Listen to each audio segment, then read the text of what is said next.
বাংলাদেশের কাছ থেকে বিদ্যুৎ বিল হিসেবে $1 বিলিয়ন বেশি পায় ভারতের বিভিন্ন কোম্পানি। কিন্তু ডলারের সংকটে এখন বিল শোধ করতে হিমশিম খাচ্ছে বাংলাদেশ। বার্তা সংস্থা রয়টার্সের প্রতিবেদনে এ তথ্য জানানো হয়। নথির তথ্য ও কয়েকটি সূত্রের বরাতে প্রতিবেদনে বলা হয়েছে, ভারতীয় কোম্পানিগুলো $1 বিলিয়ন বেশি যে বকেয়া পাবে সেটি দেওয়ার চেষ্টা করছে বাংলাদেশ, কিন্তু বকেয়া পরিশোধের জন্য যে ডলার প্রয়োজন সেটি জোগাড় করা যাচ্ছে না। 2022 সালে যখন ইউক্রেনে যুদ্ধ শুরু হওয়ার পর জ্বালানি এবং মালপত্রের দাম বৃদ্ধি পায়, ওই সময় থেকেই বাংলাদেশ আর বিল দিতে পারছিল না।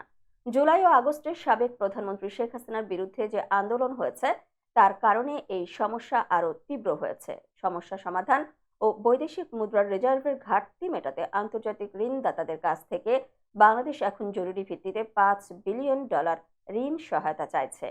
গত বছর আন্তর্জাতিক মুদ্রা তহবিলের কাছ থেকে $4.7 বিলিয়ন চেয়েছিল ঢাকা।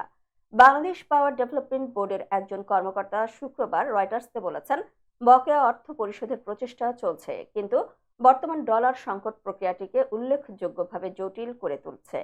ভারতীয় কোম্পানিগুলো $1 বিলিয়ন বেশি যে অর্থ পাবে, তার মধ্যে আদানি পাওয়ার একাই পাবে $80 কোটি। এ নিয়ে কোম্পানিটির কোনো বক্তব্য পায়নি রয়টার্স। বিদ্যুৎ সরবরাহকারী অপর দুই প্রতিষ্ঠান পিটিসি ইন্ডিয়া এবং এসিআইএল ইন্ডিয়া লিমিটেড বিপিডিপির কাছে যথাক্রমে $9 কোটি এবং $19 কোটি বকেয়া বিল চেয়ে চিঠি পাঠিয়েছে। রয়টার্স এ সংক্রান্ত নথি পেয়েছে।